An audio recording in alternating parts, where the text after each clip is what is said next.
Essa palavra o Senhor me deu há algum tempo atrás. Comecei a construir esse sermão no mês passado. E quando a profeta citou parte do texto ontem, eu senti como uma confirmação de Deus. Irmão, para mim, essa palavra é sobre o André Fernandes.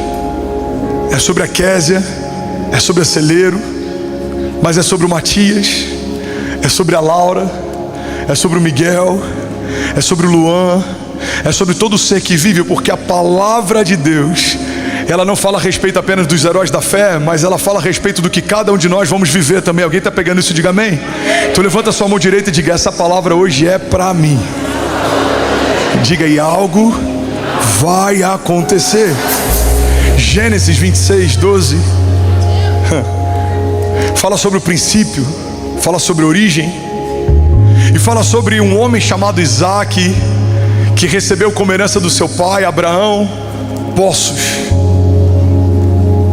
Isso era uma herança, era um presente, era uma bênção. Mas como toda boa herança e toda bênção, isso para quem te cerca às vezes se torna um problema. Uma mulher bonita pode se tornar um problema.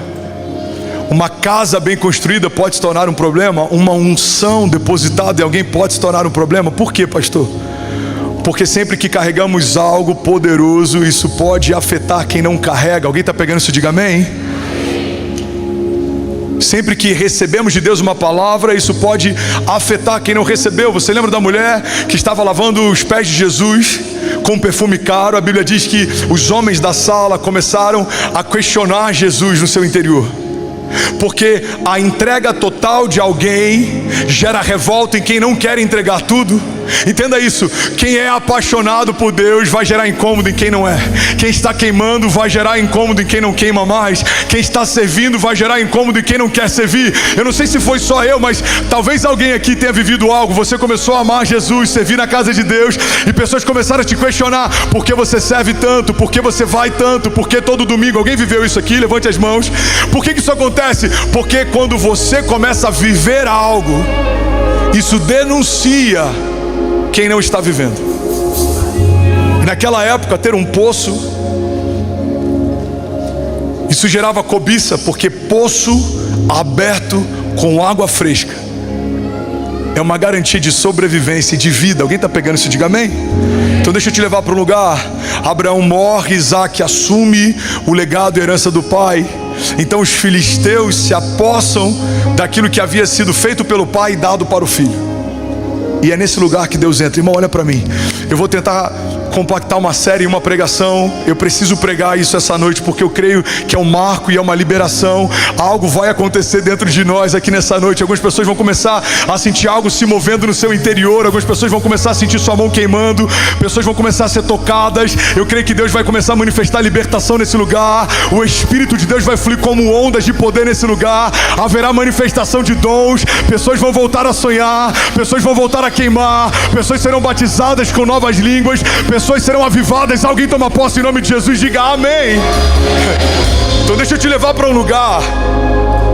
Uma herança justa é estabelecida de pai para filho. Ela é reivindicada pelos inimigos de Isaac, de Abraão, seu pai. E é para esse lugar que eu quero te levar na história. Vamos juntos. Gênesis 26, 12 diz assim: e tornou Isaac e cavou os poços de água que tinham sido cavados nos dias de Abraão, seu pai, porque os filisteus os tinham entulhado depois da morte de Abraão. Até aqui, alguém pode dizer glória a Deus por essa palavra? Primeira coisa que eu quero compartilhar é que enquanto Abraão vive, os poços estão intocáveis. Mas assim que a notícia se espalha que Abraão morreu, os filisteus começam a entulhar os poços dele. Irmão, existem momentos da tua jornada que tudo que o teu inimigo está esperando é uma transição para tentar cancelar o que Deus te entregou, para tentar reivindicar o que Deus já te deu. Esteja atento, porque transições muitas vezes acontecem entre uma vitória e a próxima vitória.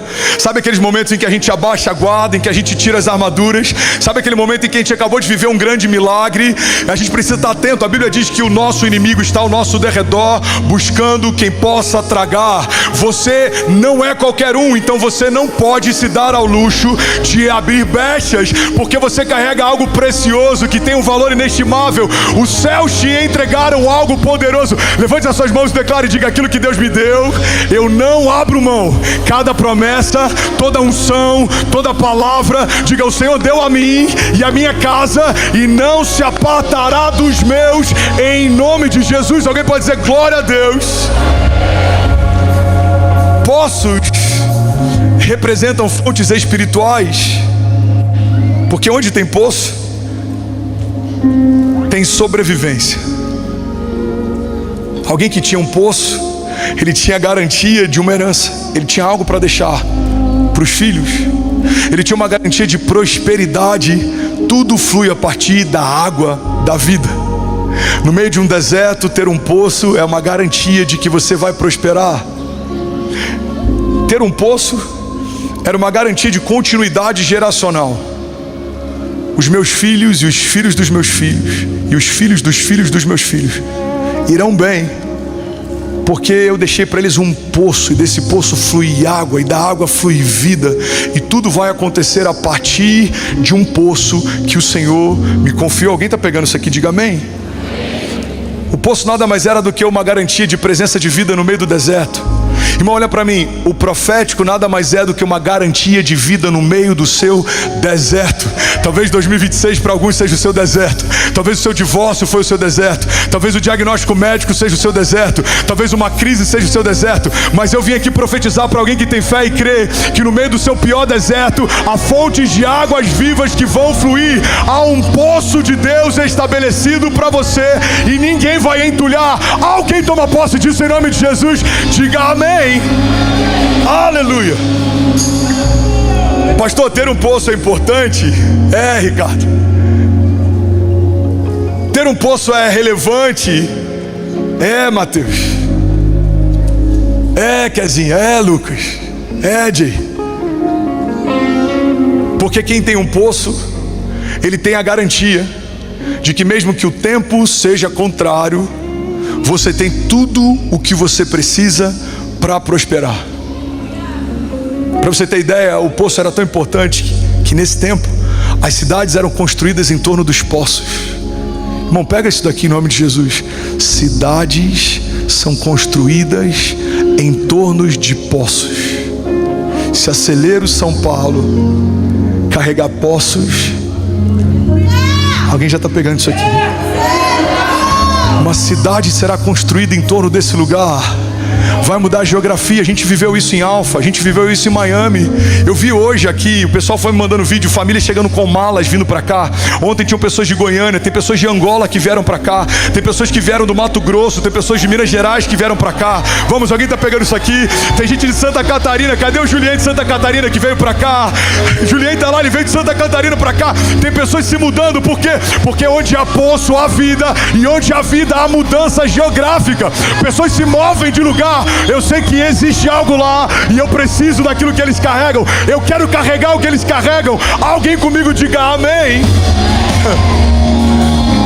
As malas, e agora eu estou profetizando, serão habituais no lounge da nossa igreja. Deus não nos plantou na capital econômica da nação, a 20 minutos de um aeroporto, ao lado de um terminal de trem, à toa. Não, Deus nos colocou em um lugar estratégico de logística, para que a geografia não seja um problema. Pessoas se moverão de norte e sul. Vamos, alguém, de leste a oeste. O Brasil virá aqui, porque eles dirão: olha, aquele homem perfeito, aquela igreja não está pronta, aquele povo é maluco. Mas uma coisa eu sei: quando eles debaixo da unção do Senhor declaram assim diz o Senhor, algo acontece. Ontem recebemos uma família, um casal, e o menino se chama Miguel, tem 3 anos de idade, uma doença rara.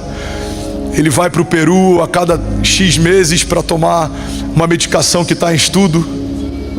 O pai é militar. E eles colocaram essa criança no carro com uma série de debilidades e desafios e dirigiram até aqui porque eles falaram: eu creio que um toque de Deus pode sarar o meu filho. Igreja, a gente pode perder o que for. A gente pode perder estrutura, a gente pode perder patrimônio, a gente pode perder coisas simples que são compráveis e também podem ser perdidas. Mas se não perdermos o temor do Senhor e a unção que Ele depositou em nós, reconstruiremos quantas vezes forem necessárias. Alguém está pegando isso aqui? Você e a sua casa não vão parar. O inimigo não vai impedir aquilo que Deus começou a fazer, porque aquele que começou a boa obra, Ele é fiel para concluí-la. Alguém pode dizer glória a Deus por isso? Cidades eram construídas em torno de poços. Eu lembro que eu estava 3 meses depois de quase ter morrido de uma endocardite bacteriana aguda. Eu estava lá na Califórnia, recebi um convite de uma igreja de Los Angeles, e aí eu fui até uma cidade chamada Redding, onde fica Bethel. Eu tinha acabado de vencer a morte, literalmente, 2017. E aí eu estou numa conferência chamada Open Heaven, Céus Abertos. E aí o Bill Johnson começa a citar cada nação que estava ali, as caravanas. Ele falava: a Argentina está aqui, a Argentina ficou de pé. Brasil está aqui. E aí todo mundo começava a celebrar. Afeganistão presente, Chile presente, Bolívia presente. E aí eu lembro que quando ele falou mais de 15 países, eu comecei a me quebrantar. Quando ele passou de 20 países, eu comecei a chorar copiosamente. Eu falei: Deus, obrigado pela oportunidade de estar aqui. E Deus me disse: filho, as nações estão aí porque os céus estão abertos. E aonde os céus estão abertos, as nações se reúnem em torno disso. Eu tenho a mesma paz nesse lugar desde que a gente reuniu pela primeira vez. E eu quero profetizar: as nações se reunirão em torno de um poço de Deus que está sendo desentulhado na Celeiro São Paulo, na Avenida das Nações Unidas e na Rua Benedito Fernandes. Vamos, levante as suas mãos. Pai, nós declaramos debaixo de céus abertos e da unção do Senhor: quem poderá nos resistir?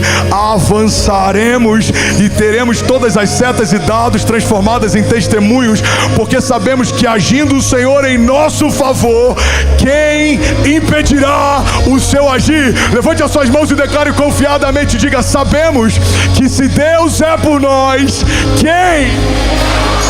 Vamos, declare com autoridade, diga: se Deus é por nós, se Deus é por nós.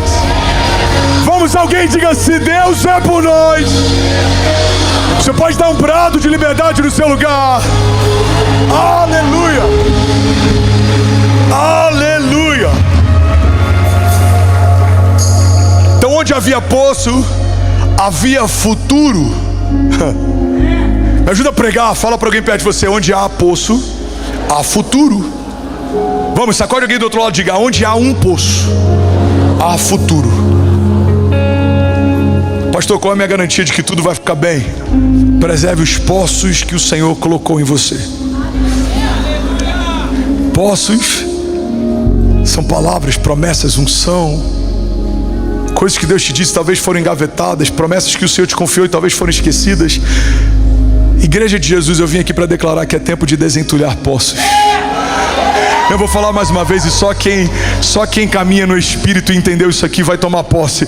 É tempo de desentulhar poços. Toda mentira do inferno a teu respeito vai cair por terra. Toda palavra maldita não se cumprirá. Nenhuma arma forjada contra você prosperará. Inimigos que vêm contra você por um caminho, por 7 caminhos eles fugirão. Serão confundidos os que tentarem te confundir. Serão envergonhados os que tentarem te envergonhar. Serão paralisados os que tentarem te paralisar. Serão reduzidos a nada os inimigos de Deus. Porque há uma palavra de Deus que garante a igreja de Jesus. Sabemos que em todas essas coisas somos mais do que vencedores. Alguém que é mais do que vencedor aqui pode dizer amém? Aleluia. Abraão cavou poços. Aleluia. Abraão cavou poços. Isaac herdou promessas, mas foram os inimigos que entulharam as fontes. Qual é o papel do pai? O papel do pai, você que é pai, olha para mim. O papel do pai é liberar destino para os filhos. Pastor, meu filho tem que sofrer o que eu sofri. Não. Se você foi feito rei, você precisa educá-lo como um príncipe. Em algum momento ele vai herdar um reinado. Alguém está pegando a simbologia aqui? Então você tem a oportunidade de dar para os seus filhos o que você não teve. Meu pai me maltratava, mas você vai abençoar os seus filhos. Você vai falar, pastor, o meu pai não pôde prover em casa, mas você vai prover e nada vai faltar. Alguns vão dizer, meu pai nunca me ensinou sobre Jesus, mas você vai ensinar. Os seus filhos amarão a palavra de Deus. Alguém está pegando isso aqui? Porque qual que é o papel do pai? Paternidade libera destino. Qual que é o papel do filho? O filho se deleita na herança. Tem uma cultura no Brasil que fala que o herdeiro é como se fosse algo ruim. Não, esse aqui é herdeiro. Não. Ser herdeiro é uma bênção.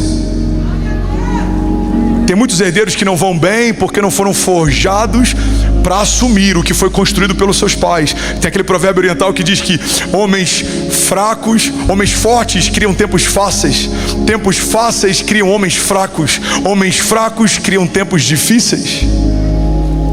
Por isso que muita gente vem do zero, constrói algo, e se os filhos não forem preparados para a realeza daquilo que o pai construiu, perderão tudo que foi construído pelo pai.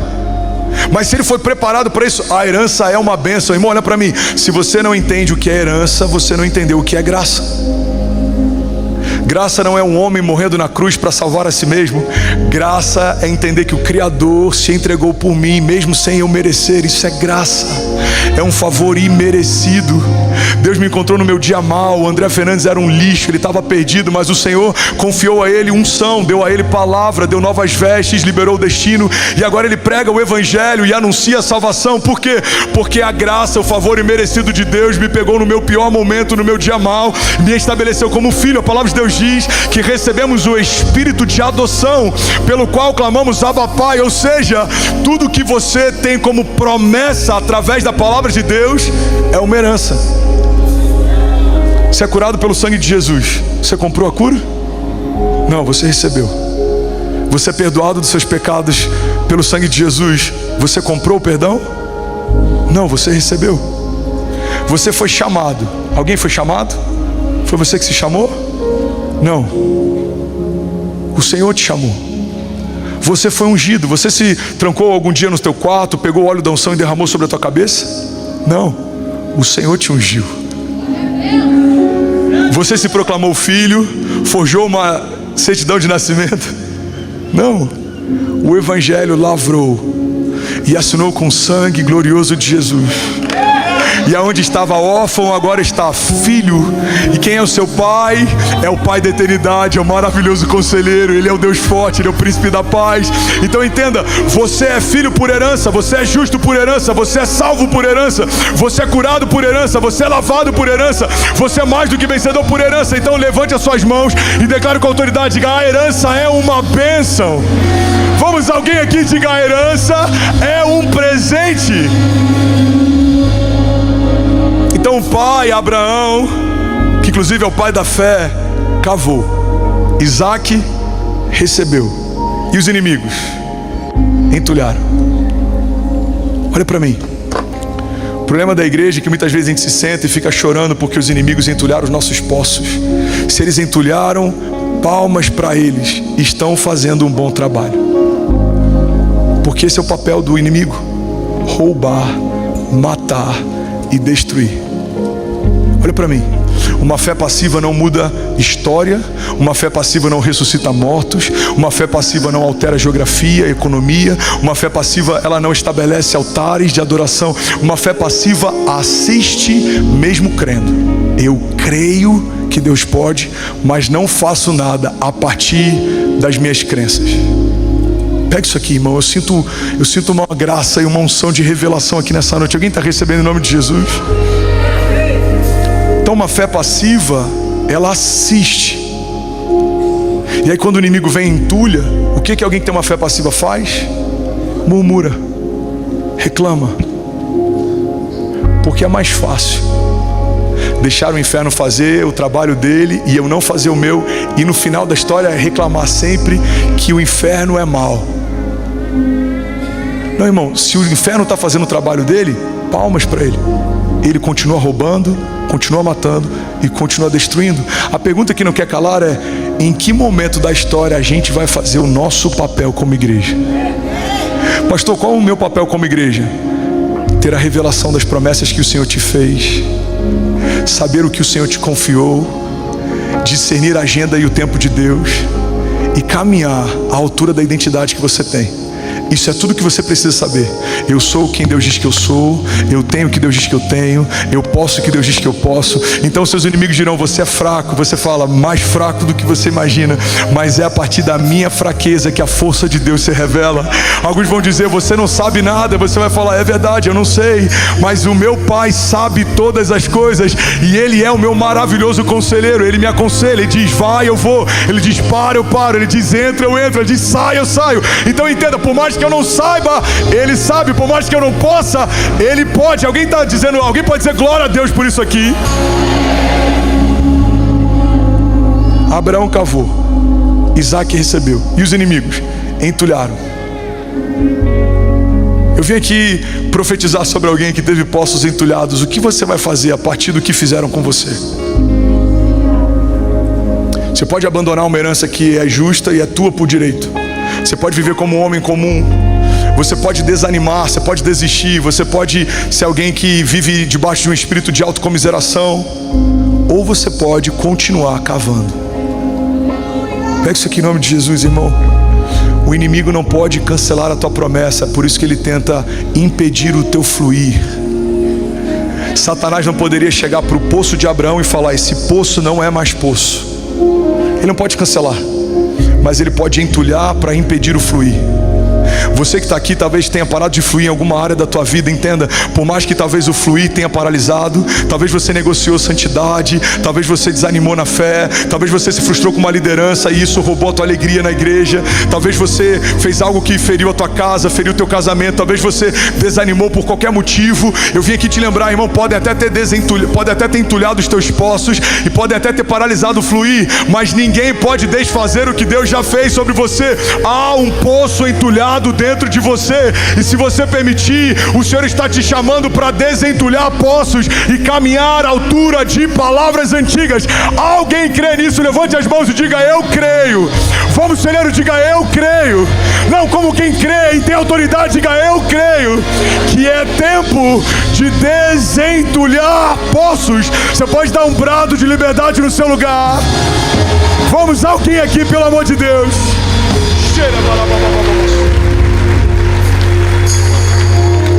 Mesmo que algo tenha acontecido, eu vim aqui nessa noite declarar: é tempo de voltar a fluir. Fala para quem está do seu lado: é tempo de voltar a fluir.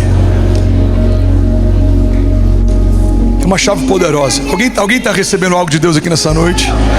Posso pregar mais 20 minutos? Alguém está comigo aqui em nome de Jesus? Se você está cansado ou quer ir embora, eu repreendo a tua carne de verdade, porque não é possível que a gente vai sair daqui da mesma forma que a gente entrou.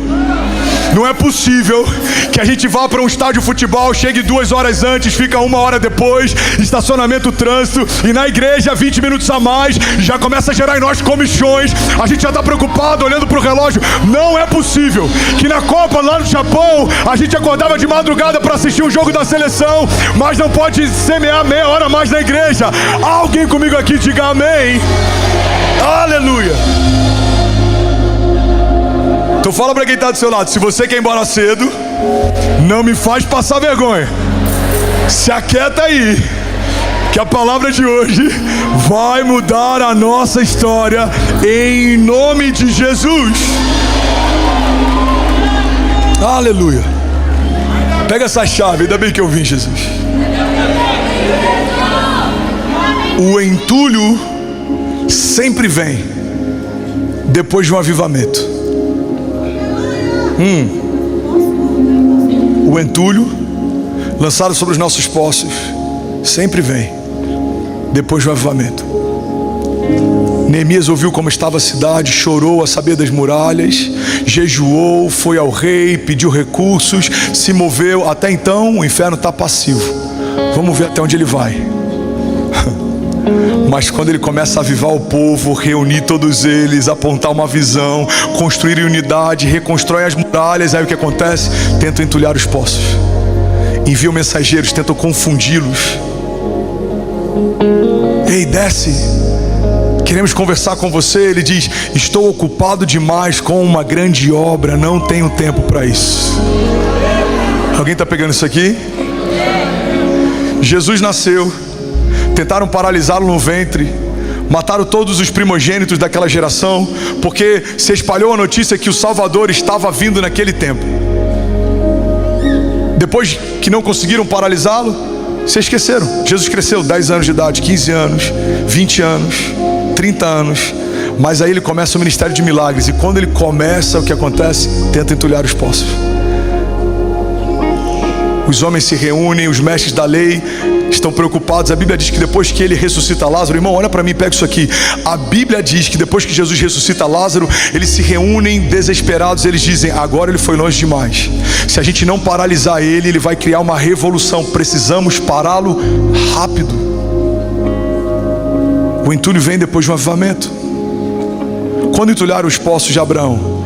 Depois que Abraão morreu. Porque o inimigo espera momentos de transição para atacar heranças espirituais. É por isso que a gente tem que edificar a fé dos nossos filhos, porque enquanto estamos aqui, eles têm a gente para recorrer. Mas e quando não estivermos mais? O quanto os nossos filhos creem em Deus?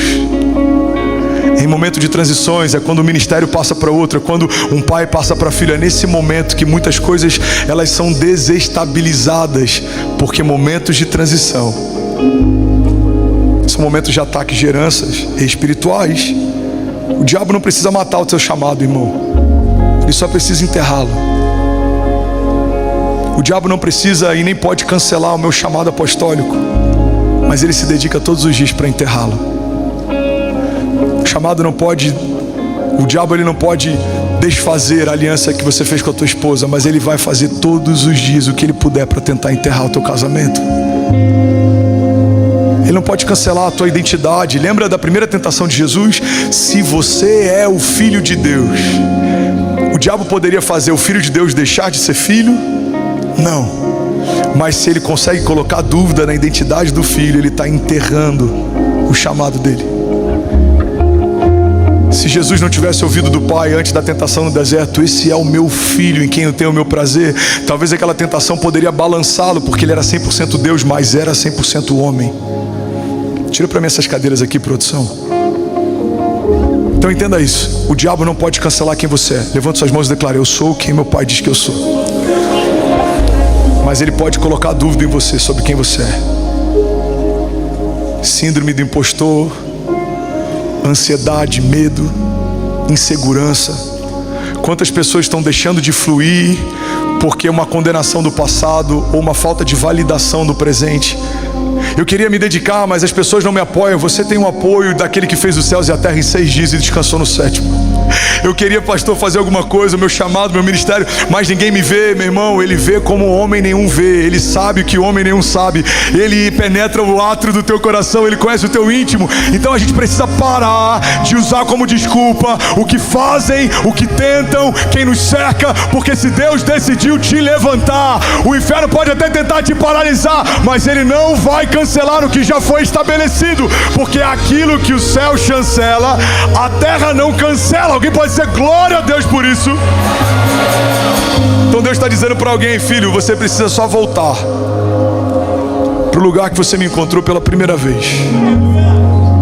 Hoje é noite de filhos voltarem para a casa do Pai. Hoje é noite de salvação. O temor do Senhor vai invadir essa casa. Na hora do apelo, pessoas vão se curvar diante dele. Vai ter gente se prostrando. Deus está dizendo até para alguns que ainda estão na casa: talvez você esteja na igreja há muito tempo, mas se você está como aquela dracma que se perdeu dentro de casa, Deus está dizendo: filho, volta para o lugar que você me encontrou na primeira vez. Volta para a origem. Volta para a simplicidade. Volta para o princípio da adoração. Porque entulhar os teus poços isso é o que fizeram com você, mas você vai desentulhá-los, isso é o que você vai fazer com o que fizeram com você. Alguém toma posse disso? Diga amém. Outra chave poderosa é que todo poço, guardem-se em nome de Jesus, todo poço restaurado, ele gera oposição. Pega isso aqui. Alguém está recebendo essa palavra?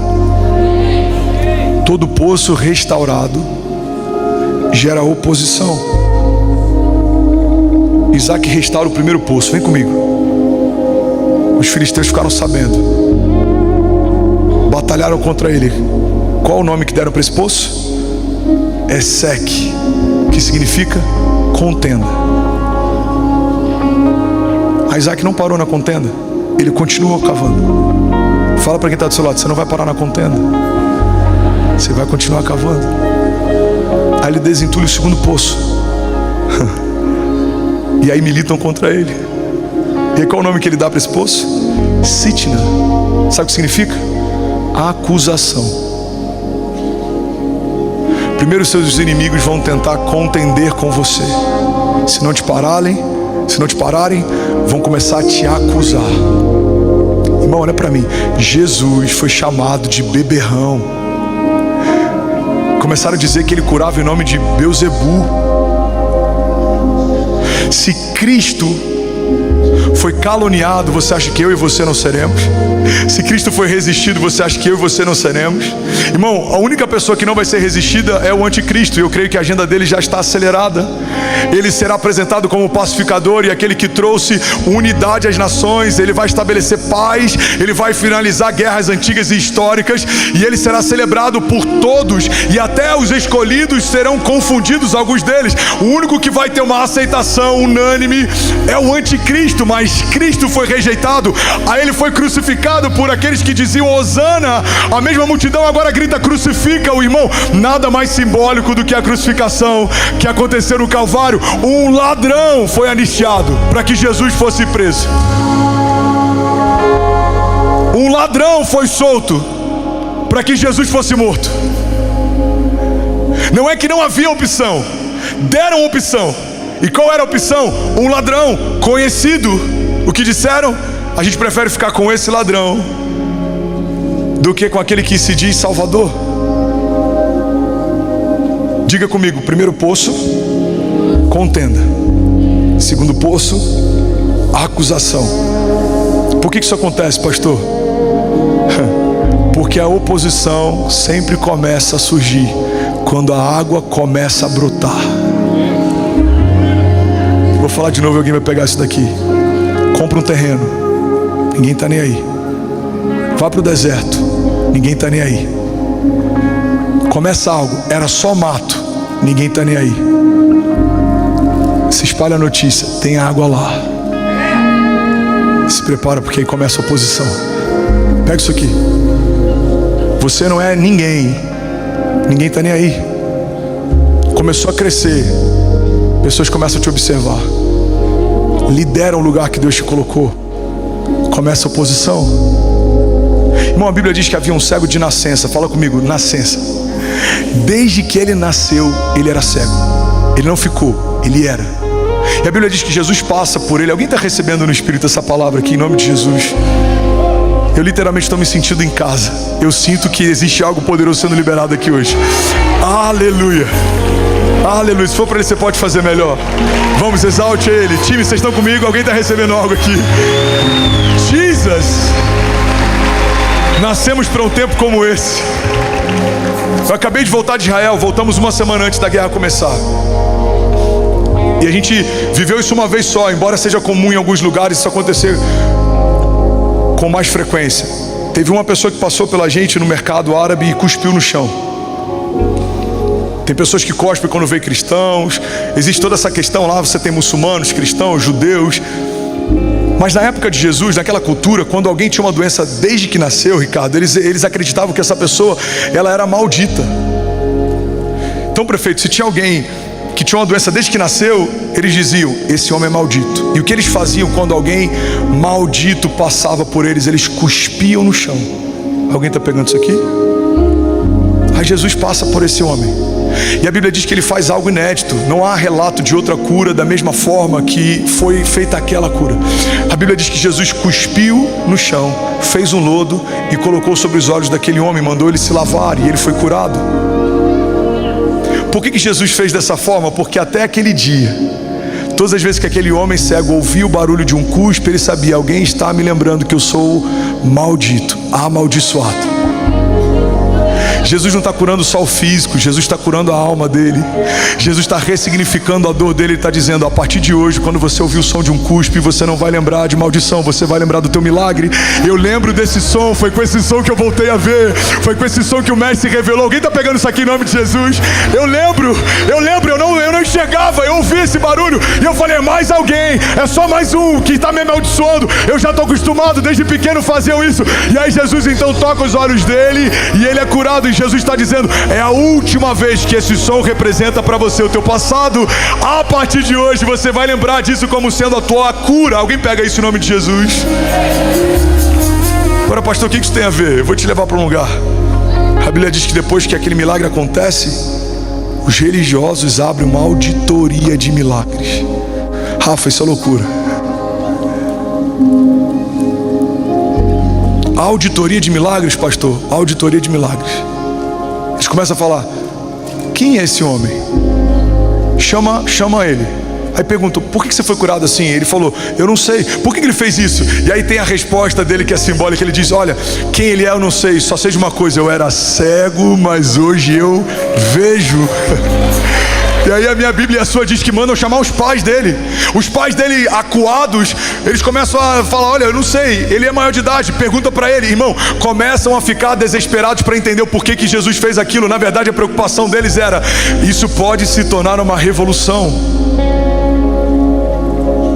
Entenda uma coisa: enquanto o homem cego estava cego, ninguém ligava para ele.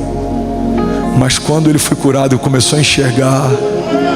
Até a auditoria de milagres estabeleceram para entender o que está acontecendo. Me ajuda a pregar, fala para quem está do seu lado. Tem gente que nem sabia quem você era, mas quando a água voltar a fluir, vai tentar se opor. Diga: mas maior é o que está em nós do que se levanta ao nosso redor. Vamos, alguém recebe isso em nome de Jesus? Vamos, levante as suas mãos e declare: diga: eu vou fluir sem resistência, sem culpa, sem medo, sem julgo, sem peso. Vamos, declare isso, diga: eu vou fluir segundo uma palavra de Deus, porque agindo Deus em nosso favor, quem impedirá o seu agir? Vamos, Celeiro São Paulo, você pode dar um brado de liberdade no seu lugar. Aleluia, aleluia, aleluia. Todo restaurado gera oposição. Por quê, pastor? Porque sempre que a água aparece, a oposição aparece. E por que a água é tão importante, pastor? Porque a água é vida, e onde há vida, há mudança. Muita vida, muita mudança. Naquele período onde havia vida, havia construção de cidades no entorno, ou seja, a economia era afetada a partir daquilo que estava acontecendo.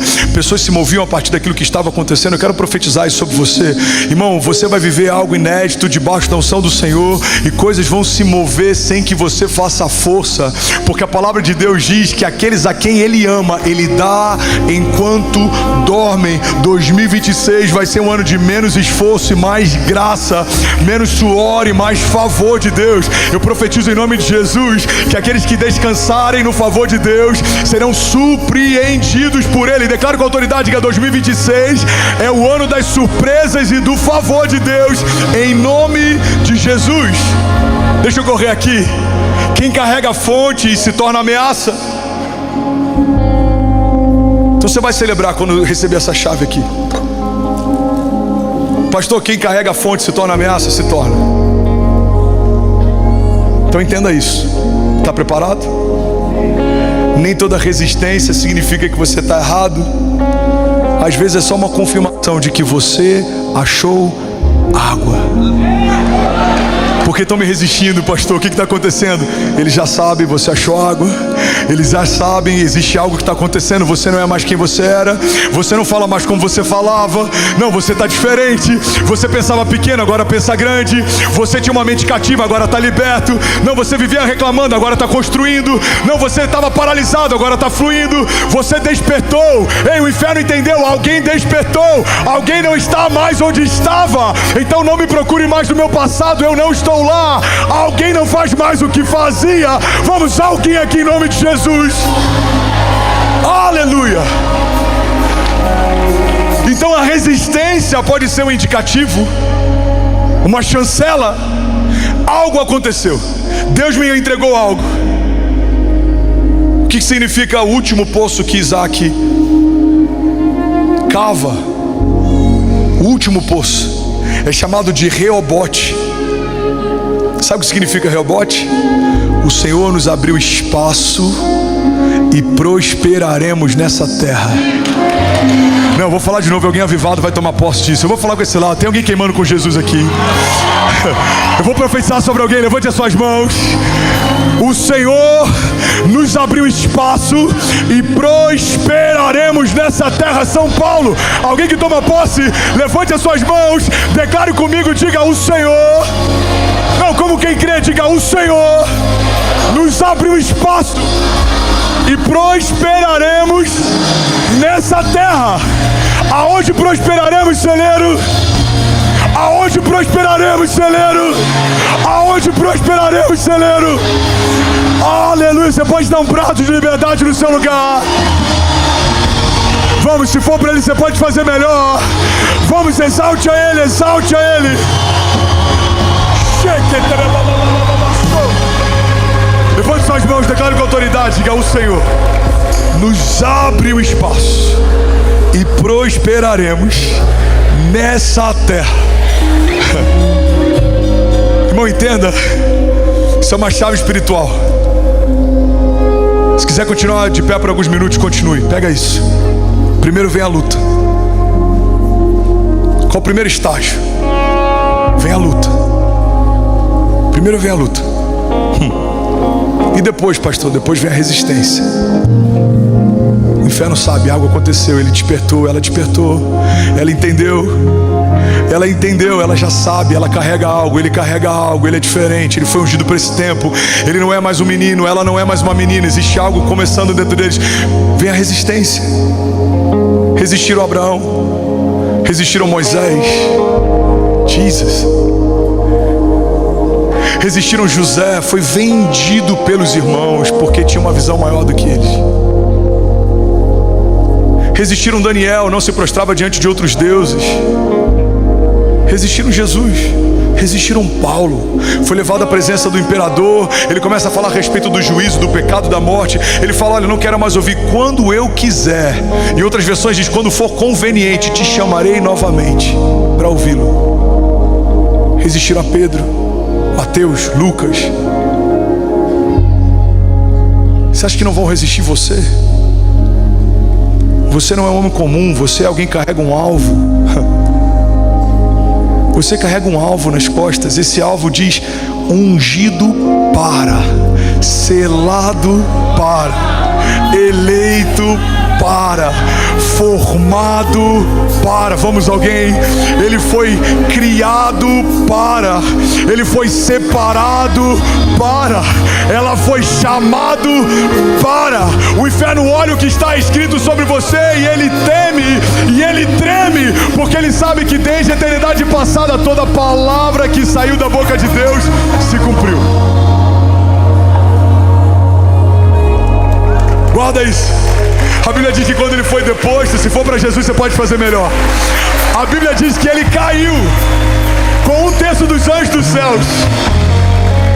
Então, enquanto Deus formava tudo que existe, ele estava lá, ele viu Deus chamar cada herói da fé e viu o que fez com eles. Ele viu ele falar a respeito do verbo encarnado e viu o verbo se encarnar. Ele viu Maria recebendo uma semente incorruptível e gerando Jesus no ventre virgem. Ele viu Isabel não podendo gerar, recebendo um filho da promessa e parindo João Batista. Ele viu, e é por isso que quando Deus falou algo a teu respeito, o inferno sabe, todas as vezes que Deus disse algo, aconteceu. A resistência é um indicativo maravilhoso de que existe algo precioso dentro de você e que o inferno rejeita. Alguém está comigo? Fala comigo. Primeiro vem a luta, depois a resistência. Agora você vai falar com autoridade. E depois vem o alargamento.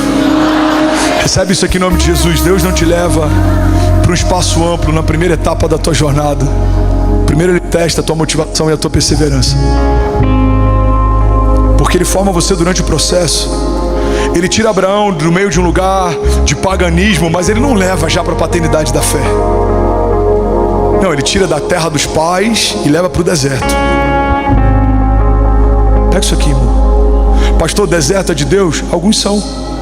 Jesus recebeu uma porção do Espírito e foi levado pelo Espírito ao deserto. Abraão ouviu a voz de Deus e foi convidado por Deus ao deserto. O povo foi guiado por Moisés e eles caminharam em direção à terra prometida pelo deserto. No deserto Deus faz fluir fontes de água viva. No deserto Ele faz oásis serem gerados no meio do caos. No deserto Ele se revela. Agora, todo deserto é de Deus, pastor? Não. Tem desertos que já era para você ter saído. Não saiu porque não entendeu que esse processo já era para ter acabado faz tempo. Deus queria te ensinar algo que você já poderia ter aprendido. Entenda isso. Desertos são escolas da fé, mas não são lugares de moradia. Desertos são lugares de passagem. Deus nunca levou nenhum dos heróis da fé da promessa até a terra largada, da noite para o dia, porque Ele sempre formou a partir do processo. Pega essa chave em nome de Jesus. Deus testa a tua perseverança antes de liberar o teu território. Vou falar isso, alguém vai receber isso em nome de Jesus. Deus prometeu algo, Deus te deu um sonho, Deus te deu uma visão, Deus te deu um chamado, Deus te deu um ministério, Deus te deu uma ideia, Deus te deu um casamento, Deus te deu filhos, Deus te prometeu algo. Deus vai testar a tua perseverança antes de entregar para você o teu território. Foi assim com os antigos e assim até hoje. Mas eu quero fazer algumas declarações proféticas antes da gente finalizar. Você está comigo? Alguém aqui ainda? Feche teus olhos, levante as suas mãos em nome de Jesus. Pode levantar só sua mão direita. Aleluia. Feche teus olhos, levante a sua mão direita, declare com autoridade. Diga: eu vou desentulhar meus poços. Diga: minha fé vai voltar a fluir. Diga com autoridade: aquilo que Deus começou não morreu. Diga: há fontes de Deus dentro de mim. Deus está me levando a lugares altos, a lugares largos.